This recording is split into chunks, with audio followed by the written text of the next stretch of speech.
Değerli izləyicilər, videonu bəyənib kanala abunə olun ki, hər kəs son xəbərlərdən anında məlumatlansın.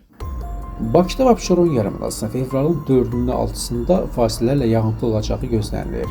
Fevralın 4-ü gün ərzində 5-i gecə bəzi yerlərdə yağışın sulu qara keçəcəyi ehtimalı var. Xəbər verilir ki, bu barədə Milli Hidrometeorologiya Xidməti məlumat yayıb. Qeyd olunub ki, Azərbaycan rayonlarında isə fevralın 3-ü axşamdan 5-i səhərədək hava şəraitinin arabir yağıntılı olacağı, bəzi yerlərdə də qar yağacağı gözlənilir. Ayrı-ayrı yerlərdə yağıntının intensivləşəcəyi ehtimalı var. Fevralın 4-də 6-sında bəzi dağlıq və dağ rayonlarda yolları buz bağlayacaq. Ölkə arasında havanın temperaturu ötən günlərlə müqayisədə tədricən 5-10 dərəcə aşağı enəcək. Özünüzü qoruyun.